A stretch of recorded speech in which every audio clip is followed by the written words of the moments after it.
বাংলাদেশের আসল পরিচয় কি? এই ইসলাম নিয়ে আমরা সংসদ ভবন সাজাবো, রাজি আছি না নাই? শেকড় ভুলে যাওয়া যাবে না। আমরা ধাপে ধাপে শারিয়া আইনের দিকে যাব ইনশাআল্লাহ, কিন্তু জঙ্গিবাদ দিয়ে নয়, কট্টরপন্থা দিয়ে নয়। আমরা ইন্টেলেকচুয়ালি গ্রাজুয়ালি ধাপে ধাপে শারিয়া আইনের দিকে মুভ করব ইনশাআল্লাহ। বলো লিল্লাহি তাকবীর। এদেশের আসল পরিচয় সবাই বলে না, আওয়াজ করে, এদেশের আসল পরিচয়। চট্টগ্রাম ফেনীতে যারা গিয়েছেন, মেঘনা গুমতি ব্রিজ প্রকল্প নাম শুনছেন? মেঘনা একটা ব্রিজ পার হওয়া লাগে। এই মেঘনা গুমতি, এখানে 3টা ব্রিজ কাঁচপুর সহ, এই 3টা ব্রিজের নির্মাণ কাজ, রেনোভেশনের কাজ দেয়া হয়েছিল জাপানের একটা কোম্পানিকে। কাকে?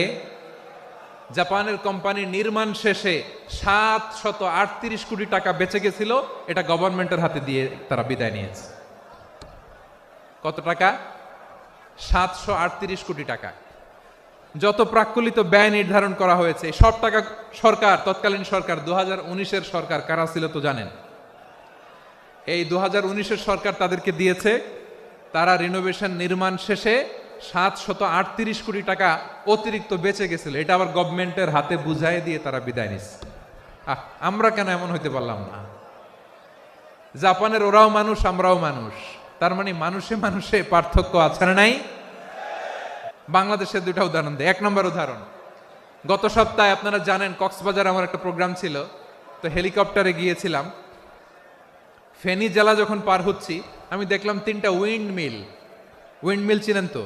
বিশাল পিলার, 3টা-4টা পাখা থাকে। বায়ু বিদ্যুৎ কেন্দ্র, বাংলাদেশের প্রথম বায়ু বিদ্যুৎ কেন্দ্র এটা। মুহুরী প্রজেক্ট বলে এটার, সম্ভবত মুহুরী প্রজেক্ট। তো সাগরের বাতাসের ঝাপটায় এটা ঘুরে এনার্জি হয়, ইলেকট্রিসিটি উৎপাদন হয়। তো আমি পাইলটকে বললাম, ভাই এগুলো থেকে কেমন ইলেকট্রিসিটি উৎপাদন হয়? কয় হুজুর একটু হয় না, কিছুই হয় না। কিছুই হয় না মানে? বলে হুজুর বাংলাদেশে যত উইন্ডমিল আছে এটার পাখা একটাও ঘুরে না। আল্লাহ, বলেন কি? তাহলে এই যে কোটি কোটি টাকা ব্যয় করে যে উইন্ডমিল, কয় হুজুর ভিতরে ফিটফাট, উপরে ফিটফাট, ভিতরে সদরঘাট। তার মানে কোটি কোটি টাকা দিয়ে এই উইন্ডমিল বানায়, এখানে কিছু নাই। দুর্নীতির আড্ডাখানা, আখড়াখানা বাংলাদেশ, ঠিক কিনা বলেন? হায় রে, জাপানিজরাও মানুষ, আমরাও মানুষ। আমার এক নিকটাত্মীয় সরকারি চাকরিজীবী, উনি আমাকে বললেন, বাংলাদেশের আরেকটা উদাহরণ দেখি।